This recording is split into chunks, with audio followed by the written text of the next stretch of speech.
Welcome back. Thank you for joining me again. I'm going to recap a little bit about where I left off in chapter 2. I was having a relationship with a non-Jehovah's Witness, and within 6 months of meeting him, we ended up getting married. We'll call him Harry.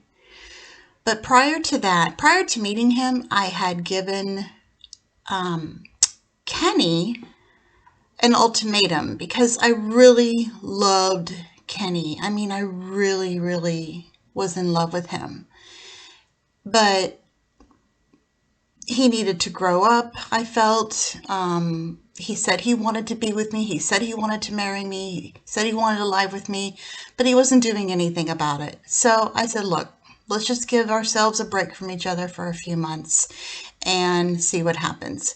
So within that few months break, I met Harry in March of 1985. And like I said, recapping, I had to sneak around to see him. We did work together, so we did see each other every day. Snuck around, snuck out of the house, all that. And of course, I was trying to preach to him as Jehovah's Witnesses are instructed to do, and I felt guilty that I was having this relationship with a non-Jehovah's Witness because they do want you to marry somebody that is baptized, that is preferred. And I thought, well, let me see if he has any interest. So I started talking to him about being a Jehovah's Witness and all of that stuff. And he seemed to have an interest in it. And so he ended up having a Bible study with an elder in the congregation. This particular elder did not like my mom for some reason. I never really knew why. It was just kind of weird. It was kind of an unspoken thing that he just didn't care for her. And so he ended up being the one to study the Bible with Harry.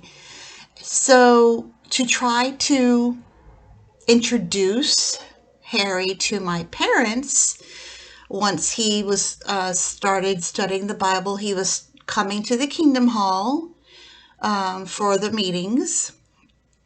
And I thought, okay, maybe I can get away with this. Maybe it'll be okay. This will all work out. I can have my guilty conscience wiped clean because, eventually he will get baptized and blah, blah, blah. Just all of that was just such a mess. And he did study, but my parents, nobody really liked Harry. I didn't see it. I was completely blinded by him. He really did sweep me off my feet, like I said, doing everything that I wanted a man to do for me. And here I really was in love with two men at the same time. It was weird. They've written songs about it. Torn between two lovers, feeling like a fool. And I really related to that song. I didn't know that I could be in love with two men at the same time. It was something very foreign to me. They both had qualities that I liked, and then both had things about them that I didn't like. But what I really liked about Harry was that he was going to get me out of my house. He proposed to me, and we decided to elope. We weren't going to tell anybody, but I don't remember how it all came out, but I ended up having to eventually tell my family that we were going to elope. And my mom went cuckoo. I mean, I'll spare you the graphic details of her violent reaction to herself when I told them that I was getting married in 2 weeks. They just she went cuckoo, and I felt bad. I was not trying to purposely hurt my family by doing something like this because he wasn't baptized yet. Here I am, a baptized Jehovah's Witness, marrying a non-baptized Jehovah's Witness, which is a really big no-no. You really don't do that. And the elder that he was studying with kind of was hypocritical. He should have counseled me and advised me against this, advised us to wait until he got baptized, because they thought that maybe he was marrying me or studying the Bible just because of me, for only just to be with me. He was just trying to win me over like that, even though he may not have really been interested. So 2 weeks prior to me getting married, went to the Kingdom Hall for Sunday meeting, and my twin best friends, Kenny, and we'll call his brother Lamar. So Kenny was encouraged by Lamar to propose to me, because after he found out that I was getting married to somebody else, he didn't want to lose me. So before the meeting was to begin that Sunday morning, I will never, ever, ever, ever forget this. He asked to speak to me and my parents in one of the back little rooms inside the Kingdom Hall. It was like a little library. And he sat me down. My parents were sitting on the other side of me, facing me, and he got down on his knee and begged me to marry him instead of marrying Harry.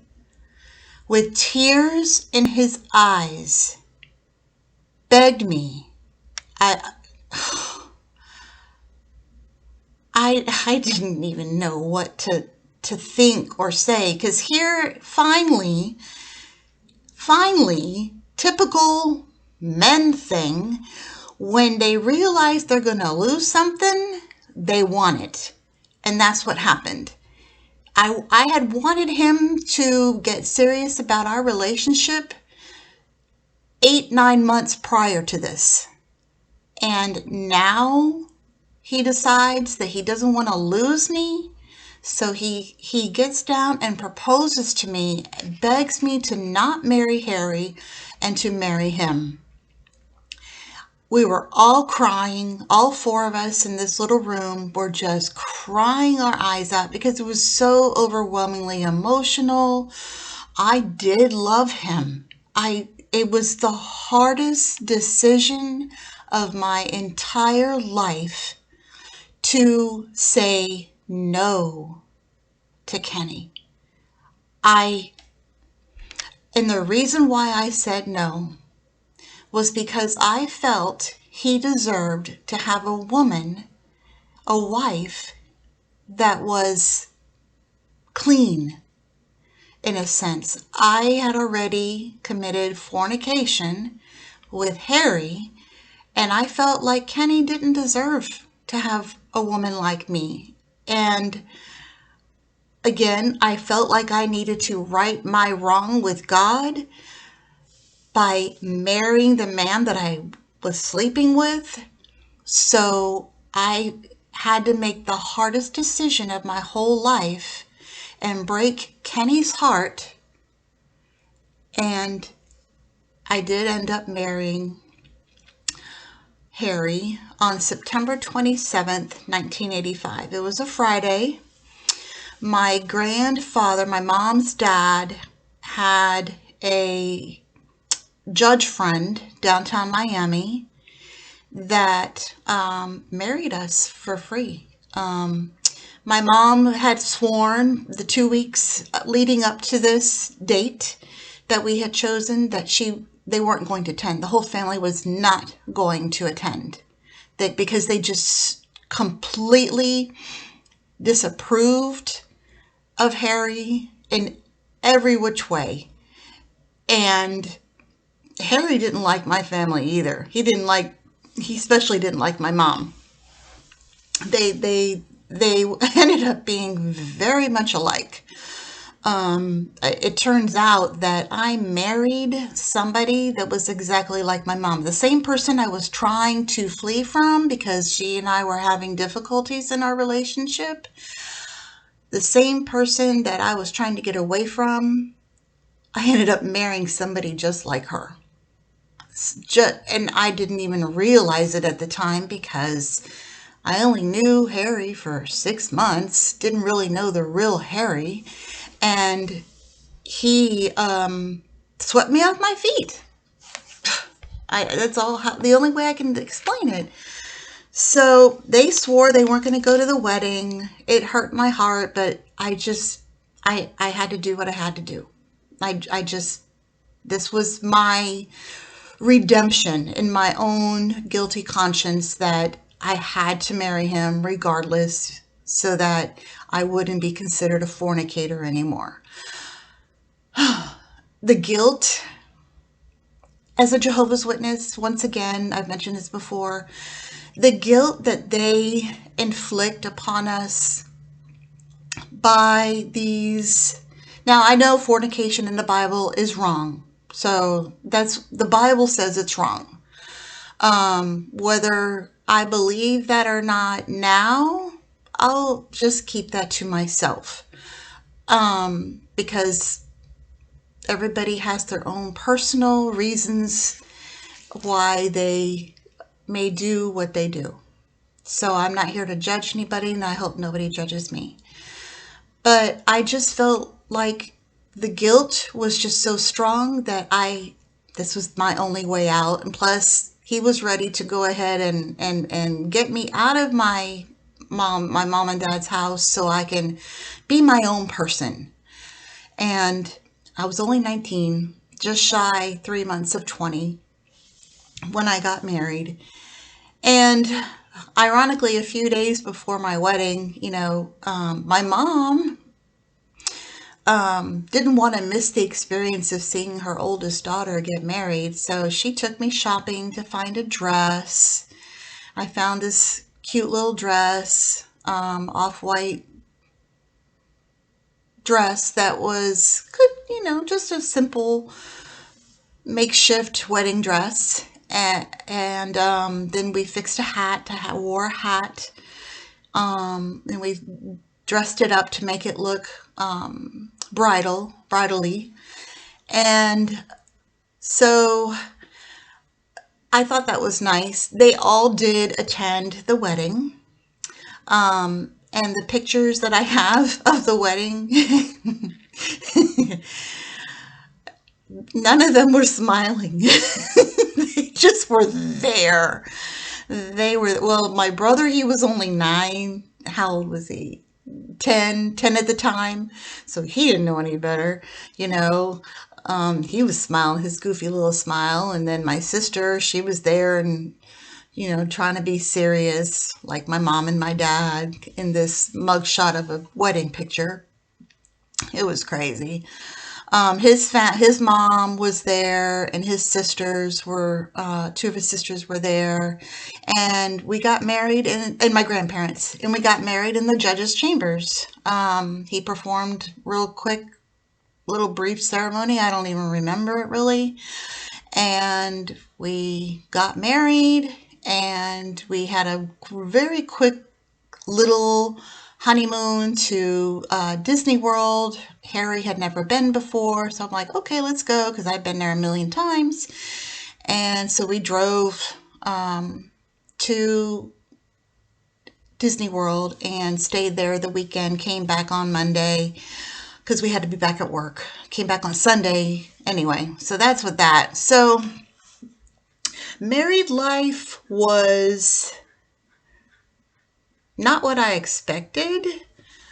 from immediately, almost from the beginning of my marriage to Harry, I started seeing some changes. Looking back, I after we had divorced, I saw the changes that he was slowly trying to make of me.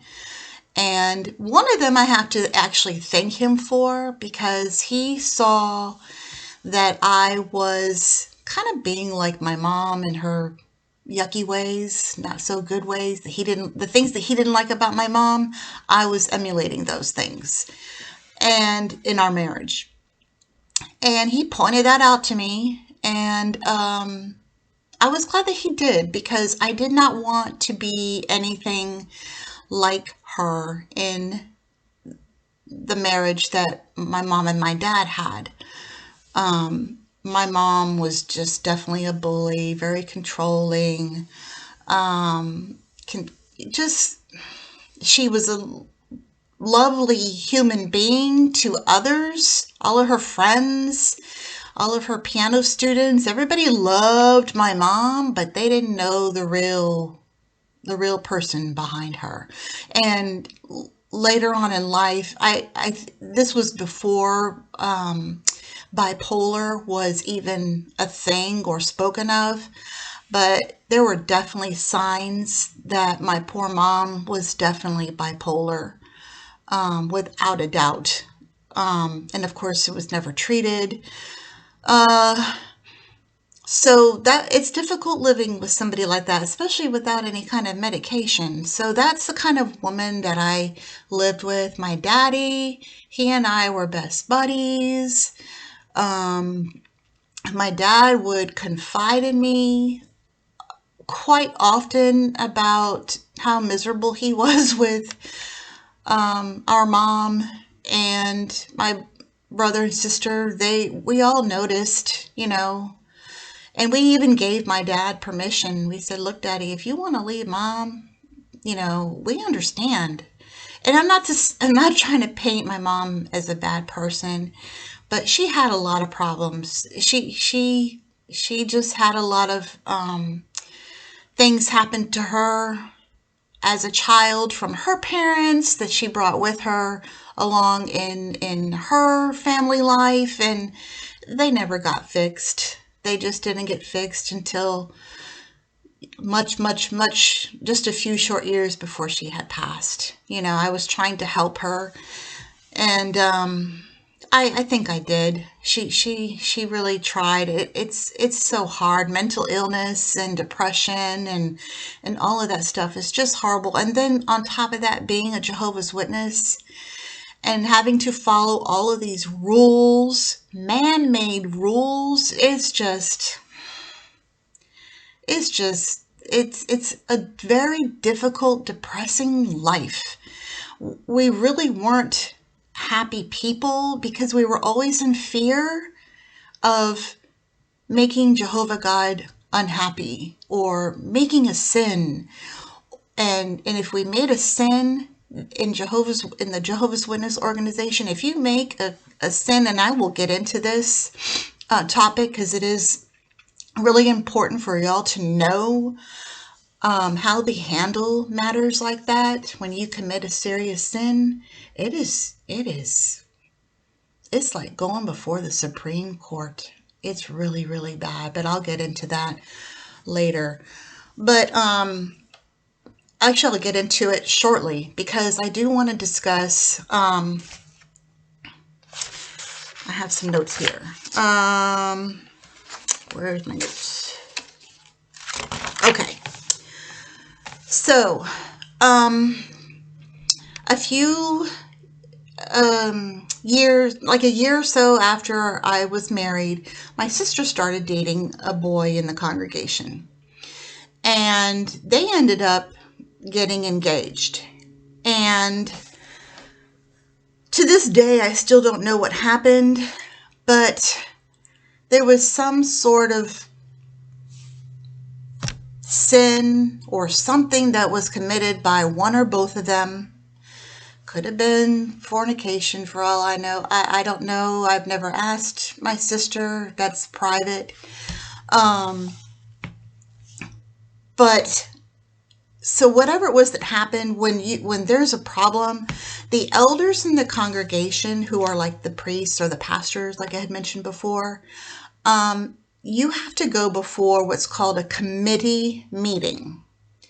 And you go alone. If you're an adult, you go alone before 3 men who are picked out in the congregation to listen to your case, to hear your side of the story, to also discuss with you what has been presented to them as whatever it is that you did wrong. And my sister and this young fellow ended up having separate committee meetings. And the elder that didn't like my mom was part of that 3-elder committee. I guess he didn't like my sister either. He probably didn't like her attitude, because my sister did not play any games at all. She was a mouth. She had a mouth on her. She just said how she felt, and she just didn't care. And it was hard for her to respect others, especially if she felt like she was being done dirty. And I really think that what happened to her was a dirty thing. So they ended up disfellowshipping my sister from the congregation because she was baptized. They ended up disfellowshipping. So what is disfellowshipping? Disfellowshipping, if you're a baptized member of Jehovah's Witnesses and you are disfellowshipped, it is because you were unrepentant of a serious sin. You showed unrepentance for whatever it was that they have accused you of doing, whatever that sin is biblically. And when you are disfellowshipped, they let you know that that's the case. And she was still living at home at the time. They make an announcement to the whole congregation that such and such, gives the whole name. Somebody makes a special announcement. They go up on the platform and they say such and such is no longer one of Jehovah's Witnesses. Because they say you cannot be a Jehovah's Witness and be disfellowshipped. It's like an oxymoron. They contradict each other. If you said that you were Jehovah's Witness and you're disfellowshipped, you would be really a bad example of a Jehovah's Witness because you're disfellowshipped. I don't know if you follow me or not. It's like a punishment. And supposedly this punishment is out of love. It's supposed to help you realize how wrong you were and help you come back to Jehovah and to the organization, the congregation, so that you can have your family and friends back again. Because while you are disfellowshipped, you are not allowed to have anyone come to you at the Kingdom Hall, because you are supposed to still attend all meetings in order to come back. To qualify to come back from being disfellowshipped, it usually takes about a year. They more or less, depending on the crime. Nobody's allowed to talk to you because they made that announcement. They know who you are, and you have to sit there, and you're not allowed to talk to anybody. Nobody's allowed to talk to you. It's like a big X has been placed on your forehead. You're bad for right now, and stay away from me because I might, get you to be bad too.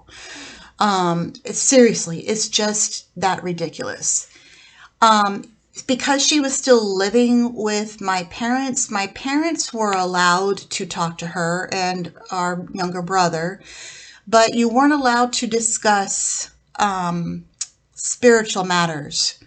It could just be casual talk. You weren't allowed to encourage them spiritually. Which, does that make any sense? Is that loving? Would Jesus do that? I really don't. Without a doubt, I don't think Jesus would ever treat anybody like that. But this is their little rule, and they have certain Bible verses that that they use to say that this is a Bible code to follow. So it's so difficult to be disfellowshipped by any means. Well, at that point, I think my sister was 16, 17 when this happened. Yeah. And she didn't want nothing to do with being Jehovah's Witness anymore. And from that point on to this day, she's never turned back. She never went back. She was the first one, lucky her, at that young age to get out. And I feel like she was truly blessed to not have lived the long JW life that I lived. She definitely had it good. She definitely had it good. So that's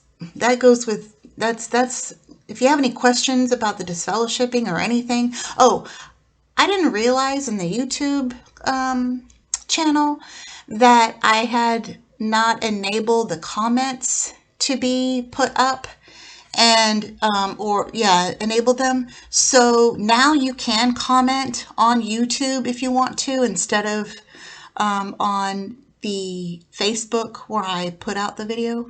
If you have any questions, like I said, now you can put the questions in the comment section down below. So let's see where I want to go from here. So I'll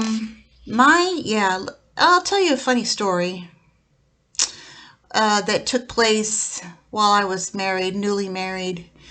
We were, struggling, newly couples. We both were working, and Harry wanted to leave the law firm where we were working and start his own business doing lawn work, which in Miami, Florida is extremely profitable. Very, very profitable. We had Jehovah's Witness friends in the congregation that had too much on their plate in regards to their own business and were willing to give us some of their homes.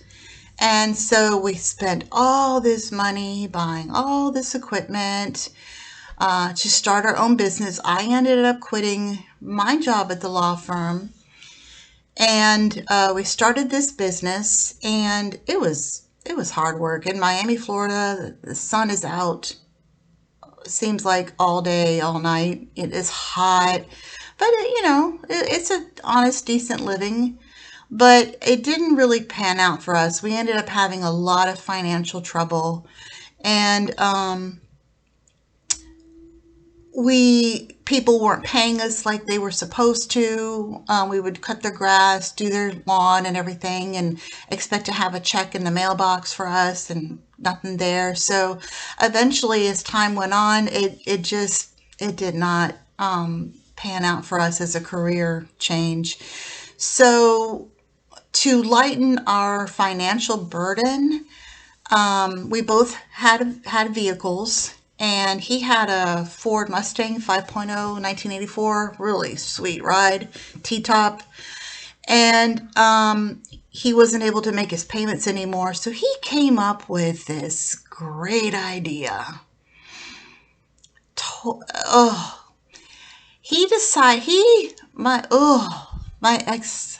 My ex-husband, he was probably one of the most smartest men I have ever met in my life. But that smartness can be kind of scary, because you can kind of think of things that are illegal. You do things that are against the law that could really put you in jail, and see if you can get away with it. And that's what he did. So he couldn't afford his Mustang anymore. So he and one of his old friends and one of his sisters, and I He came up with this plan to dump his Mustang in the Mississippi River in New Orleans. Yes, that's what I said. Dump off of one of the piers in New Orleans the car to hide it forever from the Ford Motor Credit Company or whoever might be looking for it. He made it look like his car was stolen from the mall that we live behind, a Dayland Mall in Miami, Florida, very popular mall, and we could walk there, but the story that he told the police was that we drove that day his car and left it there and walked home to our apartment, and he the next day when he went to go back to get the car was gone. So he reported it to the police. Well, that whole 24 hours that this plan ensued, we drove all the way from Miami with his friend and his sister and myself to St. Pete. We made it appear, he made it appear that we went on a little weekend trip to St. Pete to Busch Gardens. We left his sister and his friend, best friend, there in St. Pete while we continued to drive the Mustang all the way to New Orleans. Now, he had lived in New Orleans at one time during his life, so he was pretty familiar with the layout. I had never been before. This was my first time. And in the middle of the night in New Orleans, we staked out a pier that didn't have any people around working, whatever. And we found a spot where we pushed his car over the pier, and it landed and sunk into the Mississippi River. Then we had to walk all the way back. I don't even remember. It was like a couple of hours in the middle of the night in New Orleans. Dangerous. It's not safe. And I can't believe that he put our lives at risk like that, but just to not have to pay for a car payment anymore. It's just ridiculous that he came up with this cockamamie idea. So we walked and walked and walked and walked. It took for us forever to get to some sort of civilization, to find a taxi to take us to the airport so that we could fly back home to Miami. That was the first time I ever flew on a plane. And I don't even remember it. It was so long ago, I don't even remember it. But anyway, that's just the kind of person that I married. And we were married for almost 15 years. 15 years. And chapter 4, I will discuss some other JW doctrines, and then what was the final ending. Why did my marriage end to Harry? So be ready for that. It's sad, but be prepared, and then be prepared to be angry at him, because he was just, I didn't know who he was. I didn't know who I was, really. But almost 15 years being married to this person, and it led to just a horrible, horrible tragedy and sadness that resulted in the demise of our marriage. So stay tuned for chapter 4 about that, and I hope you enjoyed this part of the story. Again, if you have any questions at all or comments, feel free to put them either on Facebook or in the comment section down below on YouTube. And until next time, see you guys soon. Bye.